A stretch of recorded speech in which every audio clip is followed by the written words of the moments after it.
hingga saat ini KPK masih terus melakukan penyidikan terkait dengan kasus tersebut, termasuk juga pengumpulan bukti baik berupa saksi maupun bukti-bukti lainnya, sehingga memang tidak menutup kemungkinan bahwa nantinya pihak Gubernur DKI Jakarta ataupun Wakil Gubernur DKI Jakarta ini akan dipanggil dan diperiksa terkait dengan kasus dugaan korupsi ini.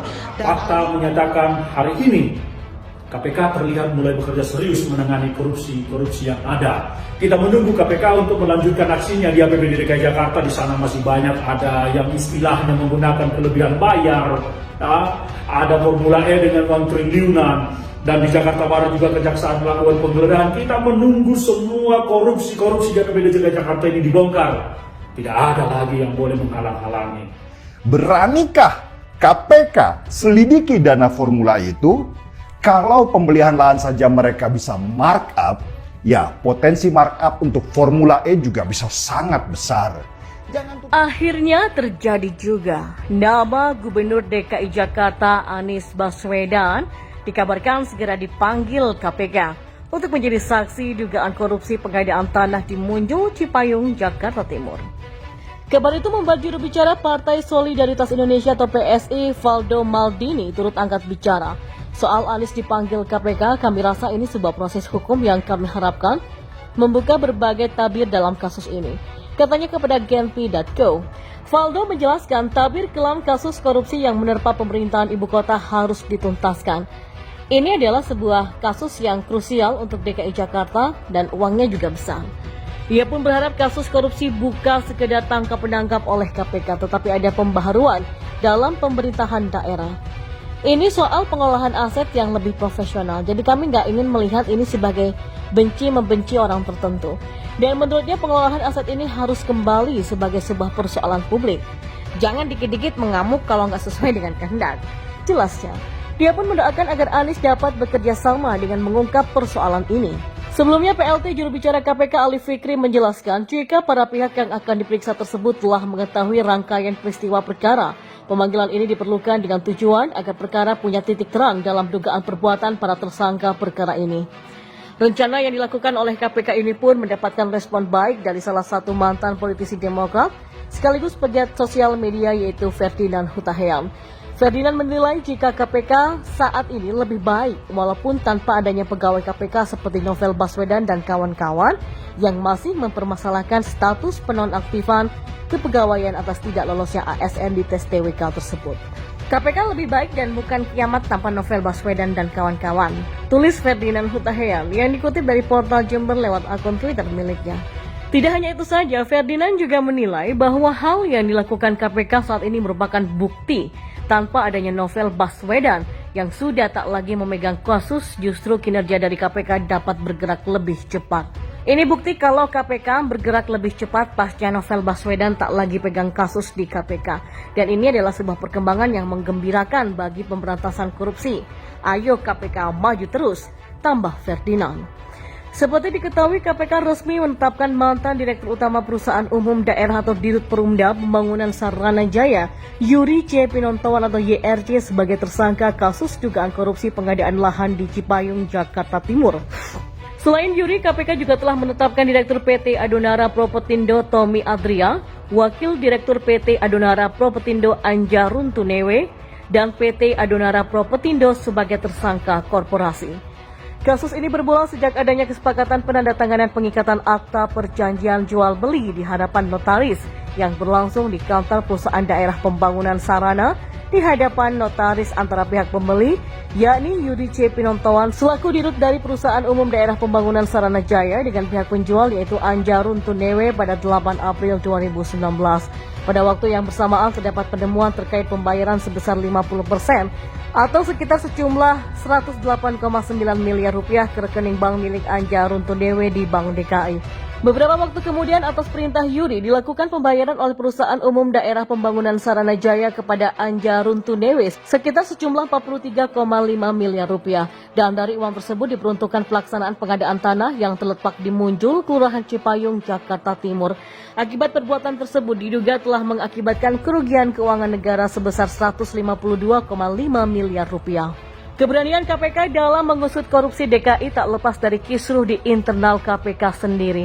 Sebelumnya kita sangat tahu bahwa banyak isu yang beredar kalau Anies aman selagi di KPK ada nama Anies Baswedan, dan sekarang setelah Novel terancam hilang jabatan membuat Anies ketar-ketir.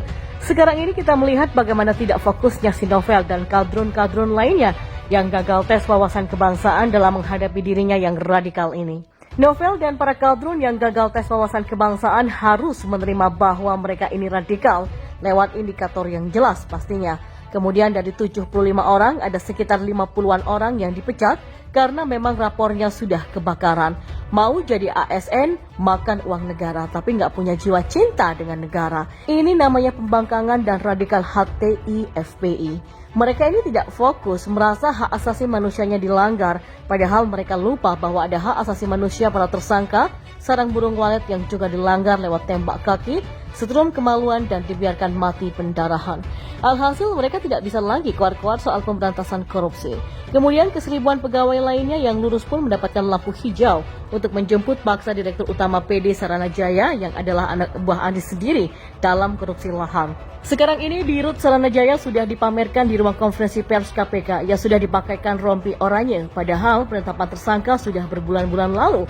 Dan berkat kekuatan bulan maksudnya berkat kekuatan netizen dan steward, Direktur Utama PD Saranajaya pun akhirnya diciduk. Pertanyaannya, kenapa baru ditangkap dan dibawa ke KPK? Karena diduga selama ini dilindungi oleh Novel dan kadrun lainnya yang ingin nama Anies Baswedan tetap bersih sampai 2024. Makanya gak heran kalau Novel dan kadrun lainnya mau masuk KPK lagi. Bahaya kalau kasus-kasus di DKI Jakarta ditangani tanpa ada Novel. Karena tanpa Novel, penyelidikan akan lancar jaya bisa gaspol kasus di DKI sehingga menjerat Anies Baswedan. Novel sekarang lagi tidak aktif, maka dia tidak akan bisa mengatur apapun. Dia hanya bisa keluar-keluar, sedangkan KPK nasionalis gaspol Anies. Dan sudah waktunya para radikalis dan Taliban ini dibuat sesak. Firly ini pintar-pintar sekali. Dia ini pakai cara yang legal untuk mendepak Novel yang diduga kuat melindungi kasus Anies Baswedan di KPK. Wadah pegawai KPK pun kelihatannya akrab-akrab saja dengan TGUPP. TGUPP ini parah sekali. Orang-orang di dekat Anies begitu parah. Kenapa? Karena diduga Anies memberikan perintah atau permisif kepada orang-orang di lingkungan dalamnya. Saat ini kita melihat bagaimana Direktur Utama PD Saranajaya dalam waktu seminggu setelah Novel terbuang dan terciduk. Artinya bisa dong kita menyimpulkan secara kasar bahwa selama ada Novel, kasus di DKI Jakarta dikaburkan, dibuang berkasnya, bahkan dihilangkan bukti-buktinya. Korupsi sudah mendarah daging di DKI Jakarta. Kalau eksekutornya yakni mantan Direktur Saranajaya sebagai tersangka lahan muncul, maka pasti dalangnya harus dicari.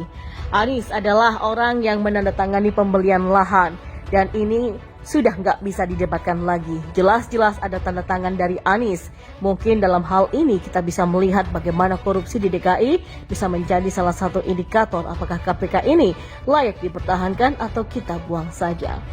Saya pribadi mendukung sekali KPK memberantas koruptor, khususnya di DKI Jakarta. Jadi para pegiat dan pengamat nggak usah ngebacot soal pembuangan 75 kadrun itu untuk memenangkan 2024 lewat APBN.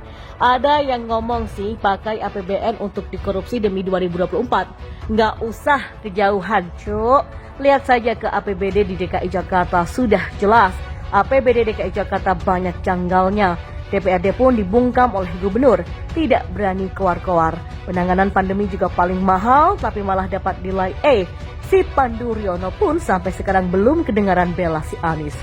Kita tahu penanganan pandemi di DKI sangat buruk, Pandu malah dipuja-puji Anies. Sungguh tidak jelas, sudah waktunya negara ini bebas dari korupsi. KPK bisa tuh mulai dari si Anies, gak usah jauh-jauh dan receh-receh. Belajarlah dari Kejaksaan Agung, kasusnya kakap. Kalau Novel, kasus teri. Terus dramanya berseri-seri pula, bikin saya muak, pengen muntah. Setiap kali saya lihat mentalitas Novel, saya begitu mual. Apalagi dalam polemik pemecatan kadal gurun di KPK yang gagal tes wawasan kebangsaan. Kalau tes wawasan kebangsaan dibatalkan, itu sama saja namanya bikin rusak sistem ASN. Jangan mau dibuat radikal. Ayo KPK gaspol sampai ke Anies.